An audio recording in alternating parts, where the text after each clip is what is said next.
Hello friends, welcome to editorial analysis by simplified civil services. आज 9 मार्च को 3 article discuss करेंगे। 2 article the Hindu के, दोनों आर्टिकल बहुत सुंदर आए हैं, बहुत मज़ेदार आर्टिकल हैं, अच्छे से समझेंगे। पहला आर्टिकल जो डिस्कस करेंगे वो है इंडिया सब optimal use of its labour power. इसमें हम विशियस साइकिल ऑफ पॉवर्टी की बात करेंगे, सब optimal use of labour power की बारे में चर्चा करेंगे, इनफॉर्मल एम्प्लॉयमेंट के बारे में बात करेंगे, पीरियोडिक लेबर फोर्स सर्वे के बारे में डीपर एनालिसिस करेंगे, वेजेस कितनी बढ़ी है, कितना पार्टिसिपेशन लेबर फोर्स बढ़ा है और किस कैटेगरी में बढ़ा है, ये डीपर एनालिसिस करके समझेंगे कि एक्चुअल में लेबर जो आपका मार्केट है उसमें जॉब्स आ रही हैं, अच्छी जॉब्स आ रही हैं, वेजेस बढ़ रही हैं या नहीं बढ़ रही है। नेक्स्ट आर्टिकल जो डिस्कस किया जाएगा वो है gender equality as the plank of sustainable development. ये आर्टिकल भी बहुत इंपॉर्टेंट है। यहाँ पर हम एनर्जी सेक्टर और जेंडर इक्वलिटी दोनों को जोड़ करके देखेंगे। SDG 5 SDG 7 में स्ट्रॉन्ग कनेक्शन ढूंढेंगे और जो इश्यूज एंड चैलेंजेस उसकी बात की जाएगी। कुछ इनिशिएटिव दिए हैं जो प्रीलिम्स में पूछे जाते हैं, उसको हम कवर करेंगे, जैसे कि women at four front initiative किसका है। ये सारी चीज़ें आपको प्री में भी पूछी जा सकती है। हमारा लास्ट और अंतिम आर्टिकल है वो है Aadhaar and voter ID why the election commission wants to amend the election laws. ये आर्टिकल इंडियन एक्सप्रेस में आया, इंपॉर्टेंट है प्री के पर्सपेक्टिव से। ठीक, तीनों आर्टिकल डिस्कस करेंगे। अगर कंटेंट पसंद आ रहा है तो प्लीज़ लाइक करिए, कमेंट करिए, शेयर करिए एंड सब्सक्राइब करिए। आइए शुरू करते हैं हमारा एनालिसिस। हमारा फर्स्ट आर्टिकल है इंडियाज सब optimal use of its labour power. यह आर्टिकल द हिंदू में आया है और GS3 मेंस के पर्सपेक्टिव से, इकॉनमी के पर्सपेक्टिव से काफ़ी इम्पॉर्टेंट है। प्रीलिम्स 2024 के पर्सपेक्टिव से भी बहुत इम्पॉर्टेंट है। क्यों इम्पॉर्टेंट है? क्योंकि इसमें हम कुछ डेटा की बात करेंगे। पीरियोडिक लेबर फोर्स सर्वे का कुछ डेटा है जो इसमें कोट किया गया है और उससे रिलेटेड क्वेश्चन आपको पूछे जा सकते हैं। जैसे कि लेबर फोर्स पार्टिसिपेशन रेट का डेटा दिया हुआ है, अनएम्प्लॉयमेंट रेट का डेटा दिया हुआ है और एक ट्रेंड्स दिए हुए हैं 2017 से 2023 तक के, किस तरीके से labour force participation rate trend कर रहा है, किस तरीके से मूव कर रहा है, बढ़ रहा है, घट रहा है। ये सारी चीज़ें आपके लिए इंपॉर्टेंट है। UPSC में डायरेक्टली क्वेश्चन पूछा जा सकता है। डेटा बेस्ड क्वेश्चन बहुत आ रहे हैं, इंपॉर्टेंट है। आर्टिकल ओवरऑल बहुत इंपॉर्टेंट है। समझेंगे अच्छे से कि इंडिया की जो लेबर फोर्स है, लेबर पावर है, उसका जो यूज़ किया जा रहा है वो सब ऑप्टिमल लेवल पर है, मैक्सिमम यूटिलाइजेशन नहीं किया जा रहा है। ओवरऑल अगर हम बात करें तो इंडिया के पास 30-35 साल का डेमोग्राफिक डिविडेंड है और इसमें अगर हम अपने ह्यूमन रिसोर्स को, अपने जो लेबर है उनकी प्रोडक्टिविटी को मैक्सिमम लेकर जाएं तो इंडिया बहुत तेज़ी से जो है अपनी GDP बढ़ा सकता है, ओवरऑल ग्रोथ बढ़ा सकता है, स्टैंडर्ड ऑफ लिविंग बढ़ा सकता है। ठीक, तो प्रॉब्लम क्या है इंडिया में? जो लेबर प्रोडक्टिविटी है वो बहुत ज़्यादा लो रहती है। लेबर प्रोडक्टिविटी लो होने के कारण क्या होगा? एक जो वर्कर है जो कि 8 घंटे 10 घंटे काम कर सकता है, वो 3 से 4 घंटे काम कर रहा है, इनफॉर्मल वर्क कर रहा है, इनफॉर्मली एम्प्लॉयड है और उसके कारण उसकी ओवरऑल प्रोडक्टिविटी बड़ी कम है। 4 घंटे 5 घंटे काम कर रहा है। वो एक लेबर जो दिन भर में 100 आइटम प्रोड्यूस कर सकता था, वो एक अकेला लेबर दिन भर में 10 या 15 आइटम प्रोड्यूस कर रहा है। इसका मतलब 70-80 आइटम वो प्रोड्यूस नहीं कर रहा है, जो कि GDP में कंट्रीब्यूट कर सकता था। GDP 70-80 प्रोडक्ट से बढ़ सकती थी, ओवरऑल इनकम बढ़ सकती थी, ओवरऑल एक्सपेंडिचर बढ़ सकता था, लेकिन लो प्रोडक्टिविटी के कारण ये सब नहीं हो रहा है। और विशेष साइकिल भी इसी के कारण शुरू रहती है। क्या विशेष साइकिल है? प्रोडक्टिविटी कम रहेगी तो फिर लेबर की इनकम भी कम रहेगी। अगर 20-30 प्रोडक्ट ही जो है प्रोड्यूस करेगा तो उसकी ओवरऑल इनकम कम रहेगी। इनकम कम रहेगी तो पॉवर्टी रहेगी, गरीब रहेगा। गरीब रहेगा तो खर्चा ज़्यादा करेगा, सारा जितना भी इनकम होगी, सेविंग कुछ नहीं करेगा। सेविंग नहीं करेगा तो इन्वेस्टमेंट में चैनलाइज नहीं कर पाएगा, तो हमेशा गरीब ही रह जाना है। और फिर खुद के ऊपर इन्वेस्ट नहीं करेगा, हेल्थ के ऊपर, एजुकेशन के ऊपर, अपने बच्चों के ऊपर, तो दोबारा जो नेक्स्ट जनरेशन होगी वो भी गरीब निकलेगी। और ये साइकिल, विशियस साइकिल चलते रहता है, लो प्रोडक्टिविटी साइकिल चलते रहता है। ठीक, लोअर प्रोडक्टिविटी के कारण जो GDP होती है, एक्चुअल GDP, वो पोटेंशियल GDP से बहुत कम होती है। तो यहाँ पर हम इस आर्टिकल में बात करेंगे कि इंडिया में जो GDP है वो तो बहुत तेज़ी से हेडलाइंस बना रही है कि 7%, 8%, world fastest growing economy. India जो है एक ब्राइट स्पॉट है पूरे वर्ल्ड में, जो कि पूरे दुनिया की ग्रोथ को ड्रिवन कर रहा है। लेकिन क्या वो ग्रोथ ट्रांसलेट हो रही है स्टैंडर्ड ऑफ लिविंग में? पूरे मासेस के जो स्टैंडर्ड ऑफ लिविंग है, क्या वो इम्प्रूव हो रहे हैं? और ये सारी चीज़ें हमें कहाँ से पता चल सकती है? लेबर मार्केट में क्या चल रहा है, जो जॉब्स हैं वो क्रिएट हो रही हैं, क्या अच्छी जॉब्स क्रिएट हो पा रही हैं, क्या वेजेस बढ़ रहे हैं, ये सारी चीज़ें बताएगी कि जीडीपी ट्रांसलेट हो रही है स्टैंडर्ड ऑफ लिविंग में या नहीं हो रही है। अगर हम बात करें इंडिया के जो लेबर मार्केट है उसकी, तो लगभग मेजॉरिटी लोग जो इनकम कमा रहे हैं वो अपने लेबर से ही कमा रहे हैं। बहुत कम लोग हैं जिनके पास प्रॉपर्टी है या फिर कैपिटल है। ब्याज दे दे के पैसा कमाने वाले साहूकार बहुत ही कम परसेंटेज में आपको मिलेगी। 90% लगभग जो वर्कर्स हैं वो इनफॉर्मली एम्प्लॉयड है इंडिया में। इनफॉर्मली एम्प्लॉयड होने की क्या कैरेक्टरिस्टिक है, ना ही उनके पास जॉब सिक्योरिटी है, ना ही उनके पास एम्प्लॉयमेंट बेनिफिट्स है, और ना सोशल सिक्योरिटी है, और ओवरऑल अर्निंग्स बहुत कम है। ये सारी कैरेक्टरिस्टिक क्या किसकी है, 90% लेबर की है। मतलब आज काम कर रहे हैं, कल काम मिलेगा कि नहीं इसकी कोई गारंटी नहीं। ऐसा नहीं कि 5 साल 60 साल काम कर लिए तो कुछ बोनस मिल रहा है, ना, कुछ नहीं, ये सारी चीज़ें कुछ भी नहीं है। 60 साल के बाद पेंशन भी नहीं मिलेगी, और 90% लेबर इसी तरीके से काम कर रहे हैं। इनफॉर्मल जो एम्प्लॉयमेंट है उसमें जनरली काम करने वाले जो वर्कर्स होते हैं वो सेल्फ एम्प्लॉयड होते हैं। मैक्सिमम एग्रीकल्चर सेक्टर में देखो तो सेल्फ एम्प्लॉयड लोग हैं, है ना। तो ये सब क्या है, इनफॉर्मली एम्प्लॉयड है।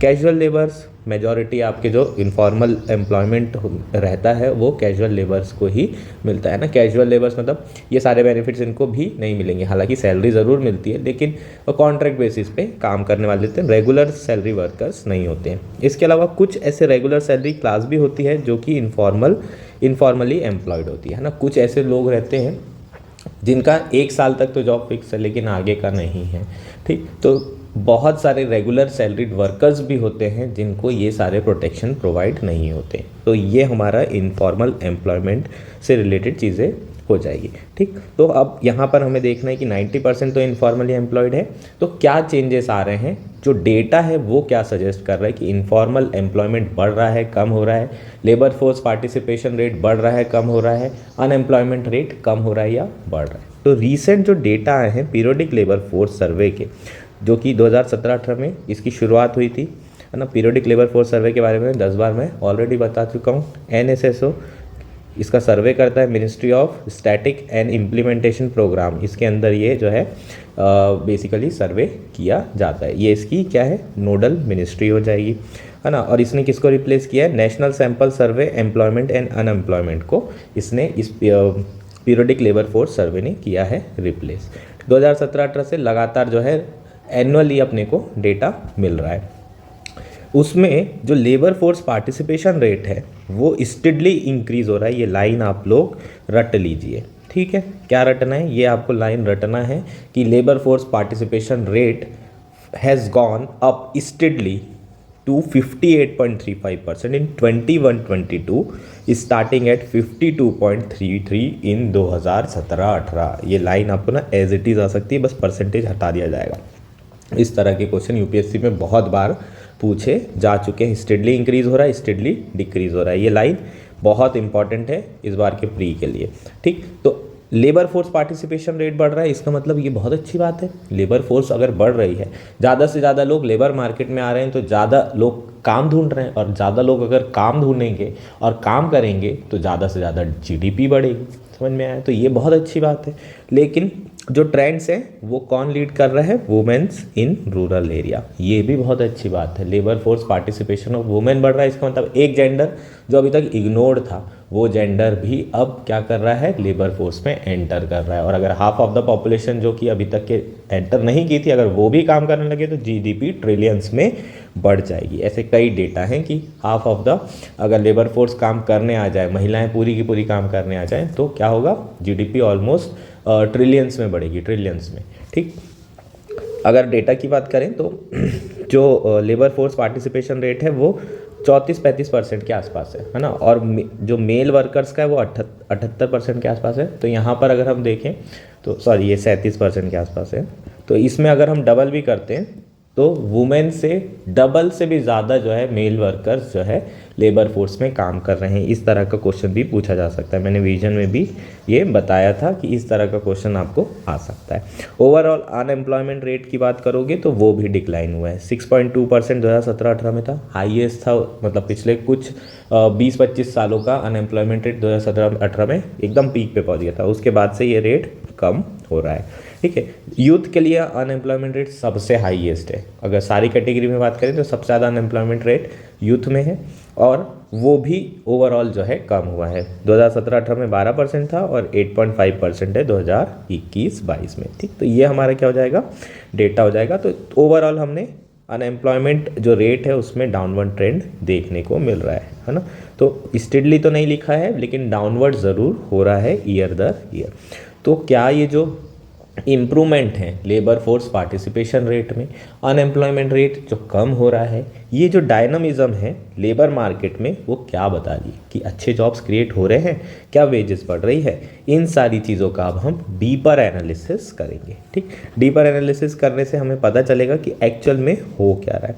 अगर हम बात करें लेबर फोर्स पार्टिसिपेशन रेट और अनएम्प्लॉयमेंट की, ठीक, तो ये बढ़ रहा है, ये कम हो रहा है। इसका मेजर रीज़न क्या है, सेल्फ एम्प्लॉयमेंट। जो लेबर फोर्स पार्टिसिपेशन बढ़ रहा है वो सेल्फ एम्प्लॉयमेंट कैटेगरी में बढ़ रहा है, और अगर हम अनएम्प्लॉयमेंट के कम होने की बात करें, एम्प्लॉयमेंट जो बढ़ रहा है वो भी किस में बढ़ रहा है, सेल्फ एम्प्लॉयमेंट कैटेगरी में बढ़ रहा है। इसका मतलब बहुत सारे लोग एग्रीकल्चर में आ गए होंगे तो सेल्फ एम्प्लॉयमेंट मिल गया उनको और उनको जॉब मिलने लगी। ऐसा भी हो सकता है बहुत सारे लोग बाहर गए हों जॉब ढूंढने के लिए और उनको वहाँ जॉब नहीं मिली तो दोबारा से एग्रीकल्चर में आ गए। अगर हम सेल्फ एम्प्लॉयड वर्कर्स को अलग अलग कैटेगरी में डिवाइड करें तो टोटल 3 कैटेगरी में डिवाइड कर सकते हैं, है ना। डीपर एनालिसिस कर रहे हैं तो अब सेल्फ एम्प्लॉयड जो बड़े हैं उसमें कौन सी कैटेगरी के वर्कर्स ज़्यादा बड़े हैं उस पर ध्यान देना ज़रूरी है। पहला है ओन अकाउंट वर्कर्स। इसके एग्जांपल में बात करूं तो ये जो पकोड़ा वाले हैं ना, जो पकोड़ा तल रहे हैं, ये सब ओन अकाउंट वर्कर्स कहलाते हैं। जो कॉर्नर में चाय स्टॉल खोल ली, ये सब सेल्फ एम्प्लॉयड के अंदर ही आएंगे और ओन अकाउंट वर्कर कहलाते हैं। दूसरे होते हैं अनपेड फैमिली वर्कर्स, है ना, जैसे कि यूपीएससी की तैयारी करने गए, बहुत साल अटैम्प्ट दिए, इंटरव्यू तक पहुँचे लेकिन सिलेक्शन नहीं हो पाया, फिर फैमिली बिजनेस खोलना पड़ रहा है या फैमिली बिजनेस के साथ में जो है आपको काम करना पड़ रहा है, तो आप जो हैं क्या कहलाएंगे, अनपेड फैमिली वर्कर कहलाएंगे। ठीक है। अब अगर अनपेड फैमिली वर्कर की बात करें तो डिस्गाइज अनएम्प्लॉयमेंट का ये बेस्ट एग्जांपल होता है, और इसमें मार्जिनल प्रोडक्टिविटी ऑफ लेबरर्स कितनी होती है, 0 होती है। ये यूपीएससी में प्रीलिम्स में पूछा जा चुका है और 100 बार मैं भी बता चुका हूँ, है ना। ये कभी भी रिपीट हो सकता है ये सारी चीज़ें। ठीक, नेक्स्ट क्या होता है, employers who employ outside labour. ये 3 कैटेगरी के, है ना, सेल्फ एम्प्लॉयड वर्कर्स हैं। अब क्या डेटा आया है इन तीनों कैटेगरी में ये देख लेते हैं। While the fraction of the self-employed who are employers has gone up marginally up by less than 1% point। ठीक, वो सेल्फ एम्प्लॉयड जो खुद ही एम्प्लॉयर बने हैं वो 3.78% थे 2017-18 में, वो 4.57% है 2021-22 में। मतलब जो सेल्फ एम्प्लॉयड खुद एम्प्लॉयर बने हैं वो 1% से भी कम बढ़े हैं।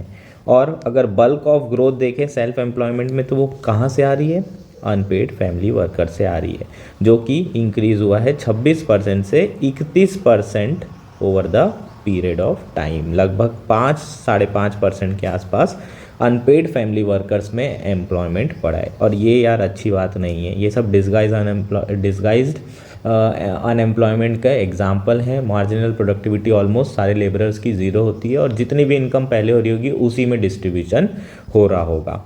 ठीक है, तो ये जो है बड़ी चिंता की बात है। The sharpest rise is seen in the proportion of unpaid family labourer such as helper in the family run kirana store. इसमें सबसे ज़्यादा शार्पेस्ट राइज देखने को मिला है पिछले 6 से 8 सालों में। Further own account workers such as someone running a corner shop, tea selling and snack on the cart constitute the largest chunk of the employed population at close to 35%।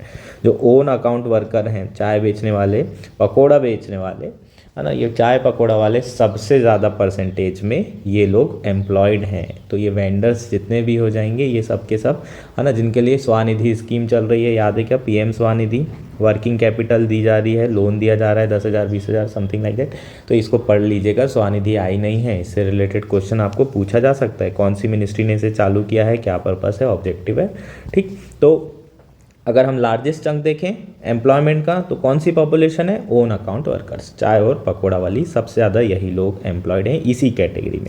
The proportion of other sub categories within employed regular wage, salaried employed, casual labour employer own account workers has dropped between 2017-18 and 21-22। बाकी सारे जो सब categories है उसमें overall proportion कम हुआ है, और family जो लेबर हैं, अनपेड फैमिली लेबरर्स, उसका जो कंट्रीब्यूशन है वो बहुत ज़्यादा बढ़ा है। तो ओवरऑल देखें तो जो quality of work done by the work force है वो क्या हो रही है, वर्सन हो रही है, प्रोडक्टिविटी ओवरऑल बहुत कम हो रही है। तो पहला पॉइंट तो हमारा क्या हो गया कि जो लेबर फोर्स पार्टिसिपेशन रेट बढ़ा है, अनएम्प्लॉयमेंट कम हुआ है, उससे अच्छा एम्प्लॉयमेंट नहीं जनरेट हो रहा है, उससे बहुत अच्छा जो है प्रोडक्टिविटी लेबर की नहीं बढ़ रही है, बहुत अच्छी जॉब्स लोग नहीं कर रहे हैं। तो ये पहला हमारा क्या आएगा, कंक्लूजन नंबर 1 होगा। दूसरा हम बात कर लेते हैं, अब एनालिसिस करेंगे वेजेस का कि वेज कितनी बढ़ी है।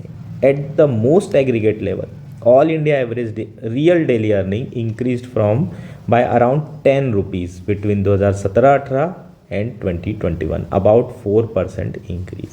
लगभग एवरेज वेज की बात करोगे, ओवरऑल वेजेस कितनी बढ़ी है, 4%। अब 7-6-7% तो इन्फ्लेशन ही है, तो ओवरऑल देखें तो रियल वेजेस तो कम ही हुई होगी, क्योंकि 6-7% तो क्या बढ़ गए, आपके प्राइस बढ़ गए, और 4% आपकी वेज बढ़ी। तो पहले जितना खरीद रहे थे अब तो उससे भी कम खरीद पा रहे हो, क्योंकि ओवरऑल रियल इनकम क्या हो रही है, रियल वेजेस आपकी क्या हो रही है, कम हो रही है। केवल कैजुअल वर्कर हैं, उनकी जो इनकम है वो लगभग 20% बढ़ी है, लेकिन ऐसा नहीं बोल सकते कि इनकम बहुत अच्छी हो गई है। इनकी जितनी इनकम है जस्ट पॉवर्टी लेवल के ऊपर इनकम बढ़ी है। तो यहाँ पर क्लियर कट कंक्लूजन फिर दिया हुआ है कि the most desirable category of employed regular wage and salaried worker did not see any increase either in share of total employment और एवरेज अर्निंग।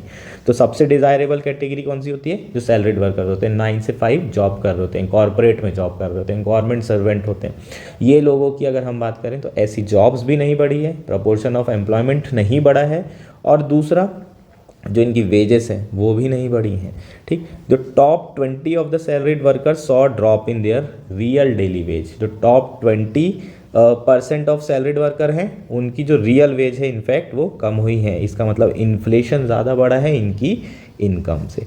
हालांकि कैजुअल वर्कर का हमें क्या देखने मिला है, स्लाइट डिक्रीज देखने मिला है एम्प्लॉयमेंट में, लेकिन उनकी जो एवरेज अर्निंग है वो मॉडरेटली ग्रो करी है। ठीक, ये हमारा क्या हो जाएगा, इस आर्टिकल का डेटा के हिसाब से कंक्लूजन्स हो जाएंगे। ठीक, तो बेसिकली अगर हम यहाँ देखें तो ओवरऑल जो है इंडिया हमारा जो डेमोग्राफिक डिविडेंड, जो विंडो ऑफ अपॉर्चुनिटी है, उसे लूज़ करता हुआ दिख रहा है। क्यों लूज़ करता हुआ दिख रहा है, क्योंकि यार जो लेबर हैं अगर आप उनकी प्राइम एज में उनसे काम नहीं करवाएंगे, जब वो एक दिन में 100-150 आइटम प्रोड्यूस कर सकते हैं, वो प्राइम एज निकल गई है ना, तो फिर इंडिया के पास ह्यूमन रिसोर्स ही नहीं रहेगा, फिर सारी की सारी मशीन पे रिलाई करना पड़ेगा।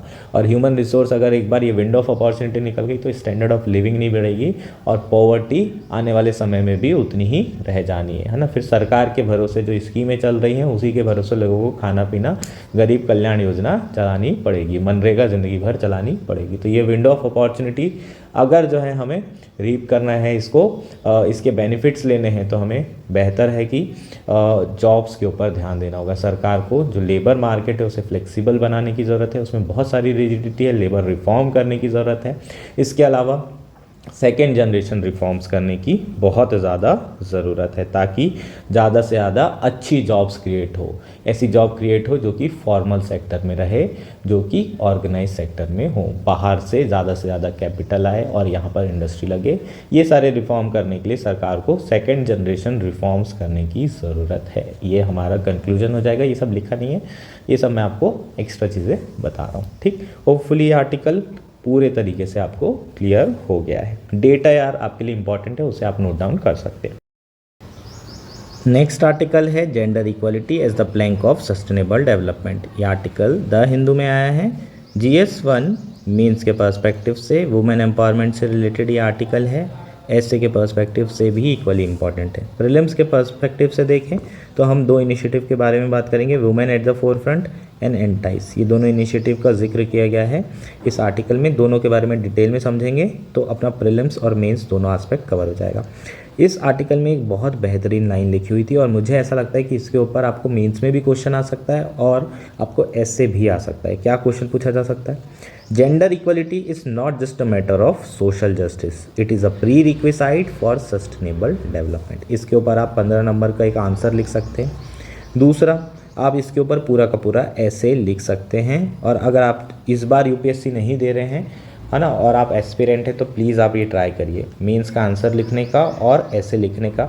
इनफैक्ट आप इसे मेरे टेलीग्राम ग्रुप में पोस्ट भी कर सकते हैं, मैं आपको रिव्यू करके इसका, है ना, जो भी आपने लिखा होगा उसके हिसाब से आपको रिमार्क्स दूंगा। ठीक है, तो आप जब भी मैं वीडियो डालता हूँ तो उसमें कमेंट नीचे लिखा रहता है, उस कमेंट में क्लिक करिएगा और वहाँ पर आप जो है अपना ये आंसर पोस्ट कर सकते हैं। ठीक है, अब आर्टिकल शुरू करते हैं। बेसिकली जो आर्टिकल है उसमें जेंडर इक्वलिटी की बात की जा रही है और इसका कनेक्शन सस्टेनेबल डेवलपमेंट गोल से किया गया है। ठीक, SDG 5 जेंडर इक्वलिटी है, SDG 7 क्लीन एनर्जी और अफोर्डेबल एनर्जी एक्सेस की इसमें बात की गई है, और SDG 12 की बात कर लेते हैं जो कि क्लाइमेट एक्शन के ऊपर है। ये तीनों SDG सस्टेनेबल डेवलपमेंट गोल का बहुत स्ट्रॉन्ग कनेक्शन है। कैसे कनेक्शन है? मान लीजिए अगर जेंडर इक्वालिटी होगी हर सेक्टर में, हर जगह पर अगर जेंडर इक्वालिटी देखने को मिलती है तो महिलाओं को भी क्लीन और बेहतर एनर्जी, अफोर्डेबल एनर्जी एक्सेस होगा, क्लीन एनर्जी एक्सेस होगा। तो जो महिलाएं हैं, है ना, घर पे पूरा का पूरा एनर्जी मैनेजमेंट कर रही है, उनको बहुत ज़्यादा फ़ायदा हो सकता है। जैसे क्लीन कुकिंग गैस की बात करते हैं, ये क्या है? क्लीन एनर्जी है। अगर महिलाओं को सस्ते में ये एनर्जी प्रोवाइड की जाती है, अफोर्डेबल और क्लीन एक्सेस दिया जाता है, तो क्या होगा? उन्हें सुबेरे सुबेरे जो 4-5 बजे उठ के वो लकड़ी लेने जाती हैं और फिर उस लकड़ी से और केरोसिन से जला करके, चूल्हे से जला करके खाना बनाती है, वो समय बचेगा।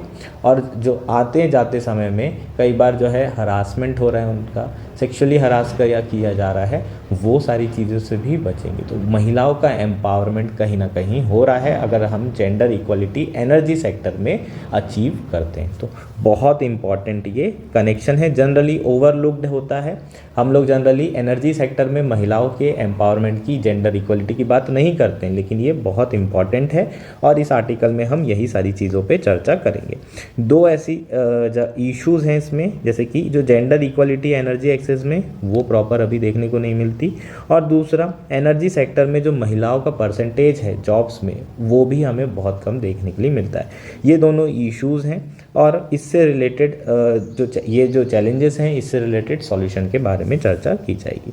ठीक है, तो ऊपर जो लाइन लिखी थी मैंने यहाँ से लिखी थी, gender equality is not just a social justice, matter of social justice, it is also a pre requisite for sustainable development. अगर सस्टेनेबल डेवलपमेंट करना है तो हमें सबसे पहले जेंडर इक्वालिटी अचीव करनी पड़ेगी। जब तक जेंडर इक्वालिटी नहीं होगी तब तक के सस्टेनेबल डेवलपमेंट गोल अचीव नहीं किए जा सकते।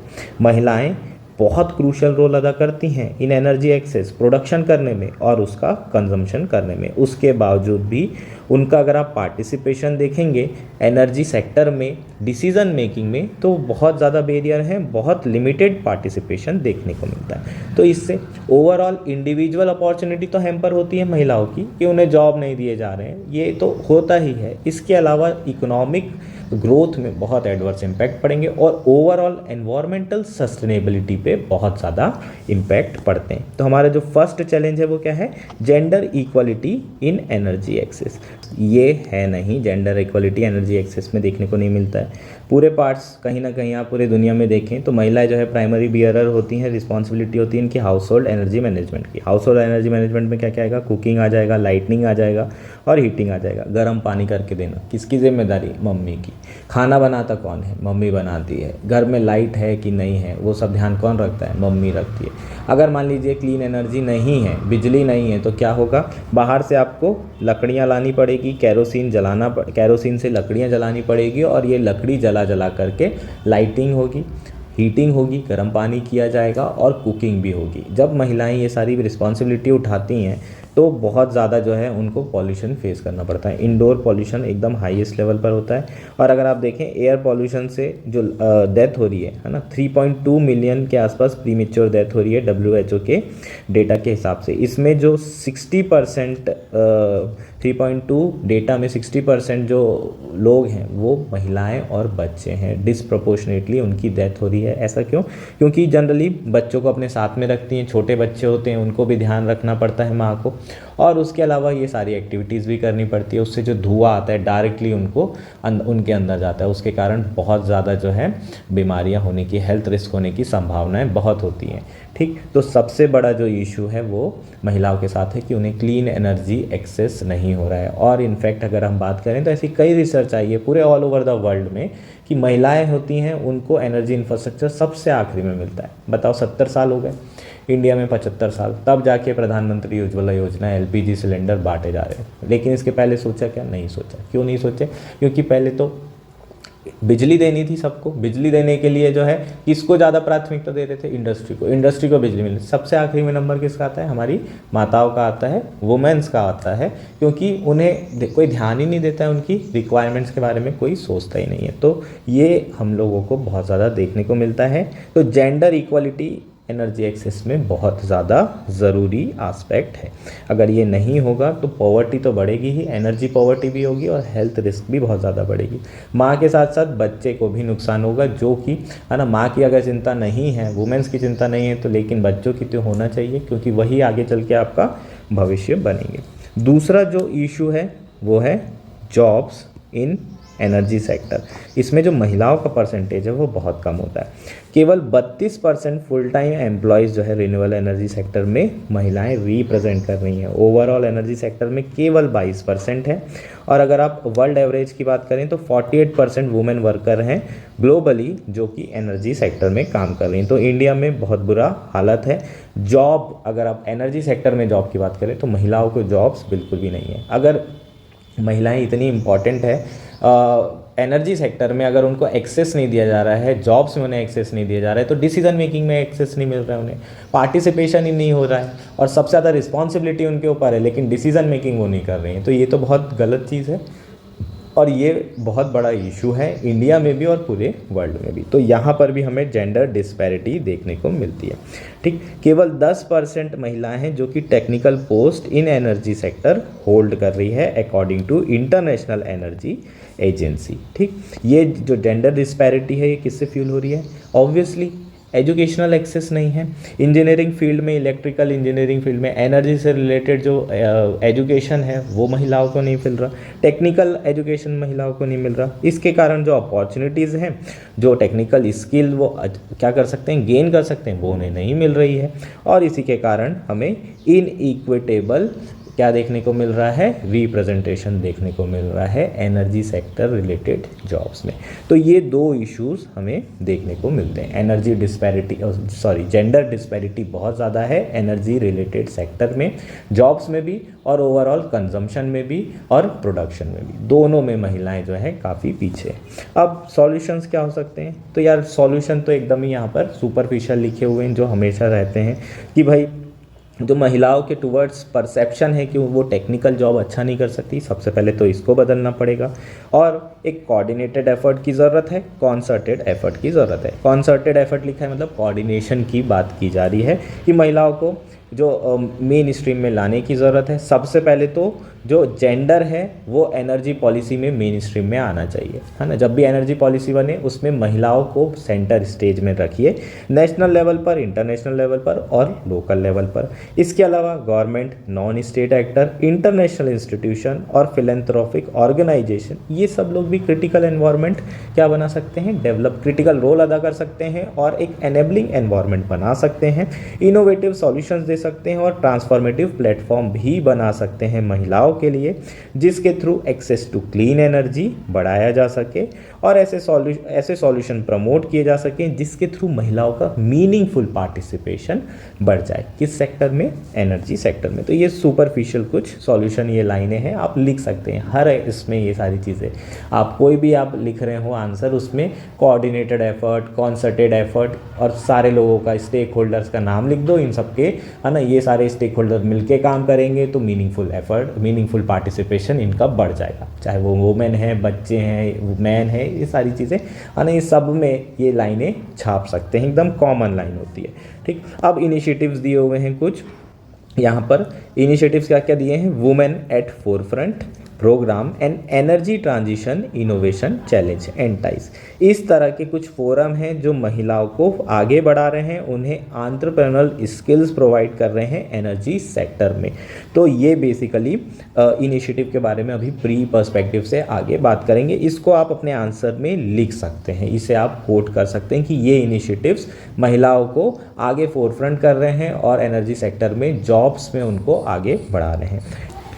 इसके अलावा अगर हम बात करें तो और क्या क्या किया जा सकता है यार, फिलेंथ्रोपिक ऑर्गेनाइजेशन जो है अलग अलग तरीके से एनर्जी एक्सेस प्रोवाइड कर सकते हैं, टेक्निकल स्किल्स भी प्रोवाइड कर सकते हैं। यहाँ पर एक एग्जांपल दिया है सोलर मामास का। ये एक ऐसा इनिशिएटिव है जो कि बेयरफुट कॉलेज के द्वारा शुरू किया गया है, जिसमें इलिटरेट महिलाओं को सोलर इंजीनियर्स बनाया जा रहा है और कोशिश की जा रही है कि उनके पास जो है क्लीन एनर्जी एक्सेस उनको बढ़ाया जा सके और उनको सोलर एनर्जी से रिलेटेड जॉब्स में एम्प्लॉयमेंट दिलाया जा सके। ये इनिशिएटिव को भी आप लिख सकते हैं एज एन एग्जांपल, अपने मेंस के आंसर में आप यूज़ करेंगे। ठीक, तो ये सारी चीज़ें क्यों इंपॉर्टेंट है यार, इसकी इंपॉर्टेंस दी गई है। सोशियो इकोनॉमिक बेनिफिट्स बहुत हैं, अगर जेंडर इक्वालिटी होती है एनर्जी एक्सेस में तो बहुत ज़्यादा बेनिफिट होगा। ऑब्वियसली बेनिफिट कैसे होगा, जो एम्प्लॉयमेंट और एंटरप्रेन्योरशिप गैप अगर कम होगा तो ट्रिलियन ऑफ डॉलर्स जो जीडीपी है वो ग्लोबल बढ़ने वाली है ना। एक जेंडर अगर काम करना शुरू कर दे एक पर्टिकुलर सेक्टर में जो कि नहीं कर रहा था, तो ऑब्वियसली जो जीडीपी होगी वो तो बढ़ेगी। ये सोशियो इकोनॉमिक इसके बेनिफिट हो जाएंगे। इसके अलावा भी अगर वुमेन पार्टिसिपेशन एनर्जी सेक्टर में बढ़ता है तो सॉल्यूशंस भी इनोवेटिव आएंगे, क्योंकि महिलाएं तो फोर फ्रंट पे काम कर रही हैं। अगर हाउस होल्ड एनर्जी मैनेजमेंट की बात करें तो महिलाएं सारी एनर्जी इकट्ठा कर रही है कुकिंग के लिए, इसके लिए अगर उनका पार्टिसिपेशन बढ़ाया जाए, उनको डिसीजन मेकिंग में इंक्लूड किया जाए तो सॉल्यूशंस भी इनोवेटिव होंगे, क्योंकि जो काम कर रहा होता है ग्राउंड पे उसको एक्चुअल में पता होता है कि कैसे हमें क्या किस चीज़ की दिक्कतें आ रही हैं और किस चीज़ को करेंगे हम तो ये हमारी प्रॉब्लम सॉल्व हो जाएगी। तो इनोवेटिव सॉल्यूशन और प्रोडक्टिविटी दोनों बढ़ जाएगी। ओवरऑल अगर देखें तो एनवायरमेंटल जो आउटकम है, सोशल आउटकम है, वो बहुत ज़्यादा एनहांस हो जाएंगे। तो ये सब क्या है, हमारे सोशो इकोनॉमिक बेनिफिट्स हो जाएंगे। एक एग्जांपल और डेटा दिया हुआ है जो कि इंडिकेट करना इंपॉर्टेंट है। लगभग 71% of the early adopter of clean energy livelihood appliances in India कौन है, महिलाएं हैं। महिलाएं ज़्यादा समझती इन चीज़ों को कि क्लीन एनर्जी की क्या इंपॉर्टेंस है। ठीक है, अगर वुमेन एम्पावरमेंट करेंगे तो क्लीन एनर्जी एक्सेस अगर बढ़ाएंगे तो एडॉप्शन ऑफ क्लीन एनर्जी भी बहुत तेज़ी से बढ़ेगा। इस डेटा को भी आप यूज़ कर सकते हैं। इसलिए एनर्जी एक्सेस में जेंडर डिस्पैरिटी को कम करना बहुत ज़्यादा ज़रूरी है। आखिरी में यार जो कंक्लूजन है ऐसे के ऐसे छाप सकते हो, एक बार रीड कर लेना। ठीक, क्या कह रहा है यहाँ पर, gender responsive and women led initiative has been successful in clean energy space. That is why this is the right time to harness the power of women and energy to create a more inclusive, prosperous and sustainable world for present and future generation. ठीक, तो ये मतलब एक बहुत ही ideal सी line है, इसको notes में लिख सकते हो। महिला और एनर्जी से रिलेटेड चीज़ों में है ना, इसको चिपकाना है। अच्छी लाइन है, लिख सकते हैं, इसमें समझने का कुछ भी नहीं है। प्रीलिम्स के लिए देख लेते हैं, वुमेन एट फोरफ्रंट किसके द्वारा शुरू किया गया initiative, by sustainable energy for all. ठीक, ऐसी फॉर ऑल इनिशिएटिव के बारे में भी एक बार पढ़ लेना यार, है ना, ये यूपीएससी में आ सकता है।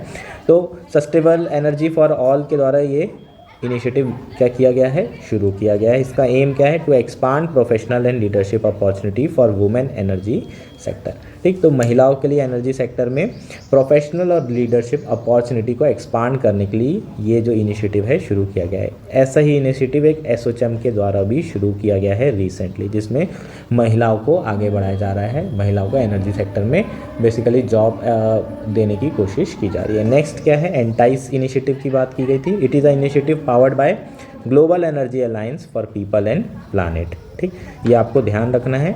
It aims to incentivising innovation at scale for energy transition. ठीक, तो ये बेसिकली उतना इंपॉर्टेंट मुझे तो नहीं लगा है, पर एटलीस्ट आया है यूपीएससी में, कुछ भी आ जाता है यार, अनइम्पॉर्टेंट चीज़ ज़्यादा इंपॉर्टेंट होती है। तो हम लोगों ने ये सारे एस्पेक्ट कवर कर लिए, प्रीलिम्स और मेंस सारे एस्पेक्ट। इस पर यार लिखो, है ना, इस पर आंसर तो कम से कम लिखो, 1.5 पेज 2 पेज, बहुत अच्छा क्वेश्चन है। हमारा लास्ट आर्टिकल है Aadhaar and voter ID, why the election commission wants to amend election laws. Indian Express में आया है, प्रीलिम्स और मेंस दोनों के पर्सपेक्टिव से इंपॉर्टेंट है।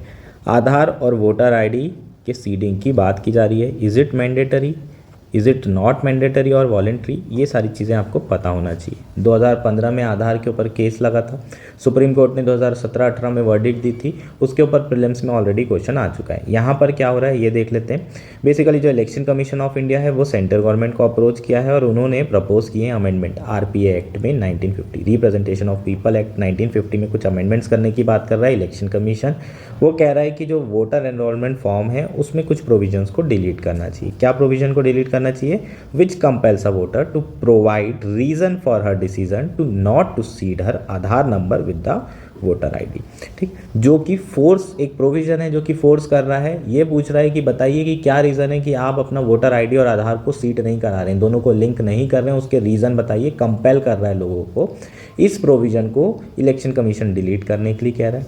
और केंद्र सरकार, लॉ मिनिस्ट्री के पास ये प्रपोजल आया था, केंद्र सरकार ने इस प्रपोजल को टर्न डाउन कर दिया है। ठीक, ये जो डेवलपमेंट है ये किसके बैकग्राउंड में हो रहा है? एक सुप्रीम कोर्ट में पेटिशन डाली गई है जिसमें ये कहा गया है कि सुप्रीम सरकार को क्लियर करना चाहिए कि आधार वॉलेंट्री है वोटर आईडी से लिंक करना या मैंडेटरी है, और अगर वोट मैंडेटरी है तो उसके लिए क्या प्रोविजंस हैं, और अगर वॉलेंट्री है तो उसके लिए क्या प्रोविजंस हैं। ठीक, ये लिटिगेशन लगाई गई थी, पीआईएल लगाई गई थी, उसी के बैकड्रॉप में इलेक्शन कमीशन ने ये सारी चीज़ें कही है सरकार को। सरकार ने जो प्रपोजल था उसको टर्न डाउन कर दिया।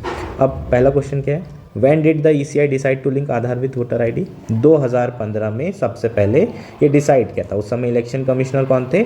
HS ब्रह्मा। उन्होंने अनाउंस किया था कि ECI को हम आधार से लिंक करेंगे। पर्पस क्या था? जो बोगस और डुप्लीकेट एंट्री है इलेक्टोरल रोल में उसको हटाना था। ठीक, अगर हम लोग आधार से लिंक कर देते हैं तो बहुत सारे ऐसे फालतू वोटर आईडीज़ होते हैं, जैसे कोई डेथ हो गई उसकी, उसके बावजूद भी उसके नाम पे कोई वोट दिया जा रहा है। तो ये जो फर्जी वोट हैं इसको कम करने के लिए आधार से लिंकेज करने की बात की गई थी। हालांकि उस समय जो इलेक्शन कमीशन थे उन्होंने ये एक्सरसाइज को वॉलंटरी बताया था। ठीक, उसके बाद इलेक्शन कमीशन का क्या स्टैंड था? 2015 में जब सुप्रीम कोर्ट में गए तो फिर ये सारी चीज़ें जो लिंकेज था वो बंद हो गया। फिर सुप्रीम कोर्ट का डिसीज़न आया और उसने कॉन्स्टिट्यूशनलिटी ऑफ आधार को क्या किया? अपहेल्ड कर दिया। लेकिन उसमें कहा कि कुछ ऐसे इनिशिएटिव होंगे जिसके लिए आधार का यूसेज मैंडेटरी होगा, कुछ के लिए वॉलेंट्री होगा। ECI ने दोबारा से जो है लिंकेज करना शुरू कर दिया 2018 में आधार को, किसके साथ? वोटर आईडी के साथ। और उसके साथ साथ गवर्नमेंट को अमेंड करने के लिए कहा लॉ में कि वो जो लिंकेज है उसको आरपीए एक्ट में क्या करें? डाल करके एनेबल कर दें, है ना, इस एक्सरसाइज को लीगल बैकिंग प्रोवाइड कर दें। ठीक, गवर्नमेंट ने इलेक्शन लॉज अमेंडमेंट बिल 2021 लेकर आए जिसमें आधार और वोटर आईडी को लिंक करना शुरू कर दिया गया। 2022 में वॉलेंट्री बेसिस पे ECI ने इसे रीस्टार्ट किया और फॉर्म 6B, न्यू फॉर्म है 6B, उसमें ये सारे चीज़ें क्या की गई? डाल दी गई। 6B फॉर्म में, है ना, कुछ एंट्रीज़ हैं जिसमें आधार नंबर प्रोवाइड करना ज़रूरी हो गया। ठीक, और उसमें जो फॉर्म 6B है उसी को यहाँ पर सुप्रीम कोर्ट में चैलेंज किया जा रहा है। ठीक, क्या कहा है पेटिशनर्स ने सुप्रीम कोर्ट में? जो तेलंगाना के कांग्रेस लीडर हैं वो सुप्रीम कोर्ट गए हैं और उन्होंने डायरेक्शन सीख किया है ECI से और गवर्नमेंट से कि वो अमेंडमेंट करे इलेक्शन लॉज में to give an option to those people who do not want to link Aadhaar and voter ID. ठीक, तो जो फॉर्म 6B है उसमें केवल 2 ऑप्शंस दिए हुए हैं। पहला ऑप्शन क्या है? या तो आप अपना आधार कार्ड दीजिए, प्रोवाइड करिए आधार नंबर, और दूसरा ऑप्शन है उस पर टिक करिए कि आपके पास आधार नहीं है। तीसरा ऑप्शन ही नहीं है कि हम जो है लिंकेज, आप इंटरेस्टेड नहीं है लिंक कराने में। तो 2 ही ऑप्शन दिए, इस 2 ऑप्शन को चैलेंज किया गया है और कहा जा रहा है कि प्लीज़ आप जो है इसको क्या करें, है ना, पेटिशनर कह रहा है कि आप जो है इसको अमेंडमेंट करिए। और इसी के बैकड्रॉप में इलेक्शन कमीशन ऑफ इंडिया कहाँ गया था? लॉ मिनिस्ट्री के पास गया था प्रपोजल लेके कि ये सारी चीज़ें हमें क्या करना है? हटाने की ज़रूरत है, क्योंकि जो आधार और वोटर आईडी का लिंकेज है वो क्या है? वॉलेंट्री है, वो मैंडेटरी नहीं है। हालांकि सरकार ने इस प्रपोजल को क्या कर दिया है? ख़त्म कर दिया। तो यहाँ से जो इम्पोर्टेंट चीज़ है वो अपने लिए क्या है? ECI और आधार का जो लिंकेज है वो वॉलेंट्री है और इसको लीगल बैकिंग प्रोवाइडेड है। ठीक है, लीगल बैकिंग दी गई है आरपीए एक्ट 1950 में। ये 50 याद रखेंगे, 51 अगर चेंज होके आ जाएगा तो गलत हो जाएगा ऑप्शन। थोड़ा सा यहाँ पर ईयर याद रखना ज़रूरी है, सेम ही नाम है एक्ट का इसलिए। होपफुली ये सारी चीज़ें क्लियर है, होपफुली आर्टिकल समझ में आ गया है। That's it for today, thank you and enjoy your day.